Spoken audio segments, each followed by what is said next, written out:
Hi, I'm Paul Hoogendyk from Ancient Pathways, a company dedicated to personal and spiritual development through ancient wisdom. And it's my pleasure to be with you here today, and I'd like to share a few little things with you that have come to mind. So, let's have a think about this. Where would we start? See, this morning I went for a walk, and as I was walking my dogs and got around the park, there was a man along the way that was in a truck, a council truck, and he was making a lot of noise and driving up and down, and what I realized was that he was spraying the park, and it looked like he had a hose out there because it was that much. It was like a hose that would have water in it, and this was a toxic spray, or probably Roundup or something like that. And so I bundled the dogs into the car, and for a moment or two wondered whether to go over there and actually speak to him about what he was doing and try and create some awareness around the fact that this is really toxic stuff. I realized that I wouldn't probably get too far with him, that this was his job, and so I decided not to. And yet it gets down to awareness. It gets down to a point where you've got to look at what you're doing at some point. And interestingly enough, we were just watching a video that was done on the Kogi Indians called a Luna. Now, the initial video was done 20 years ago when the Kogi of South America in Colombia called on the people from the BBC and asked them to come and speak with them in their village. Now, this had great impact on me because what the Kogi had noticed was there were changes in their environment. What they were realizing was that little brother was causing this. This is what they call us, little brother, because the snows were stopping them not falling in the way that they used to. They were beginning to run out of water in different areas.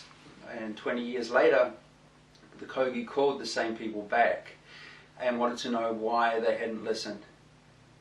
And 20 years ago, they'd warned them what was going on, that little brother was destroying the environment, that they'd lost contact with who they were. They'd lost contact with the earth. And it was really important for them to get them back again and say, guys, we need to connect the threads of life again. We need to connect with our environment again. And this is largely what we see in our world today, is that we've lost connection. We've lost the connection to ourselves. We've lost the connection to our heart space. Many people are living in their heads still, so they're not connected to what happens emotionally. They don't feel what happens when they chop a tree down or dig the earth up or spray the earth with toxic chemicals.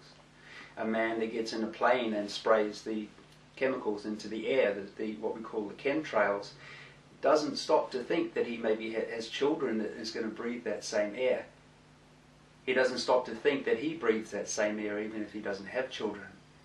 But he's told to do this. This is his job. And that's really where it finishes.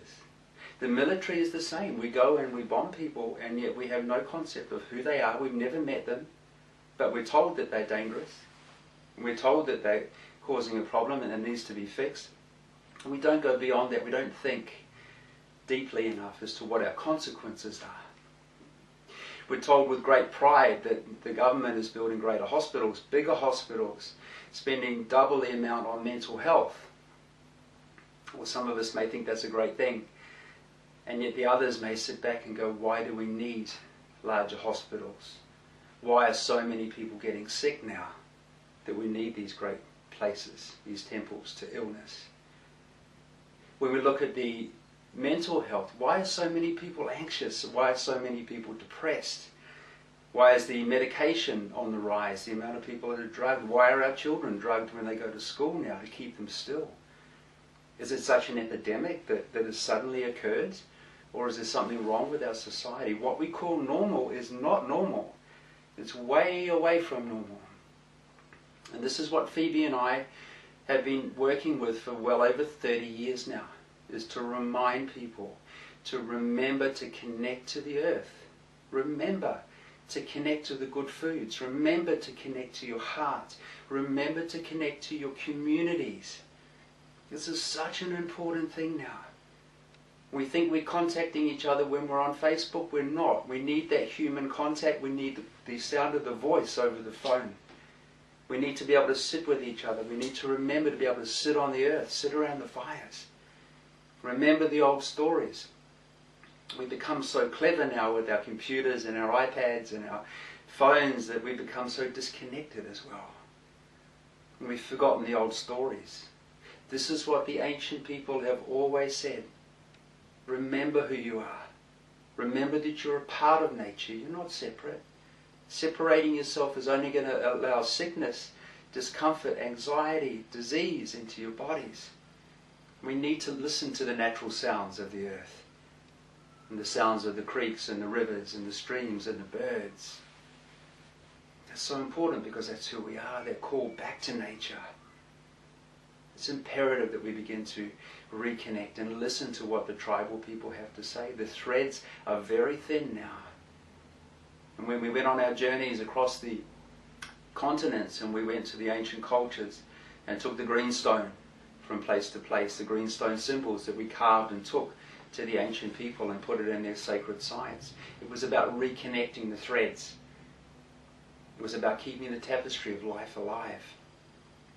But we need help. And for that, it's about remembering who you are, understanding that many people are disconnected now, but how to get back there is the key. And people still hold that key. How to get inside yourself, how to begin to tune into what's really important to you, what foods are good for you, what your body needs at any particular time. And this is why we offer the journeys that we offer to Central Australia and now to Mongolia as well, where we get to go into the desert and we get to sit with some of the last remaining wisdom keepers of this planet, the ones that still hold the keys.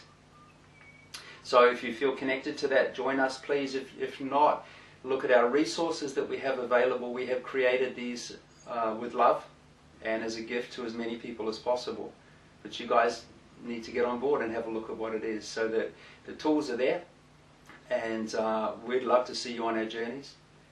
But at the very least, remember that the journey that we're on at the moment is a perilous one, and we need to remember to connect to who we are, the earth, the ancient cultures, to go with respect to them because they have the knowledge. And as I say, they're just holding on by a very thin thread. And the Kogi want to know why we haven't been listening. I'd like to share this with you by David R. Hawkins, a psychiatrist. There is no antidepressant that will cure a depression that is spiritually based. For the malaise does not originate from brain dysfunction, but from the adequate response to the desecration of life. So we can't medicate our way out of this situation. We know that things are out of balance. And the only way through it is to reconnect to ourselves, reconnect to our hearts, and begin to truly reconnect to the earth itself. I know I've written about this one before, but it's something that is dear to my heart, very, very passionate about it, and it just rings true on so many levels. This was the vision of Crazy Horse that he had just before he was killed, only several days before he was killed, and he put it down, and it goes like this. Upon suffering beyond suffering, the red nation shall rise again, and it shall be a blessing for a sick world. A world filled with broken promises, selfishness, and separation. A world longing for the light again. I see a time of 7 generations, when all the colours of mankind will gather under the sacred tree of life, and the whole earth will become one circle again. In that day there will be some among the Lakota who will carry the knowledge and understanding of unity among all living things. And the young white ones will come to my people and ask for the wisdom. I salute the light within your eyes, where the whole universe dwells. For when you are at that centre within you, and I am at that place within me, we shall be as one. The world that men live in is just a shadow of the real world. Now the interesting thing is we are the 7th generation that he was talking about. We are the rainbow tribe. We are the ones that will make the difference. We are the ones that have the choice. We are the ones that have the ability now to walk the good red road of life. And I hope you'll join us on our journeys, that you'll sit with us in the desert sands, and that you'll remember, and that you'll remember who you truly are and what your place is in the great tapestry of life.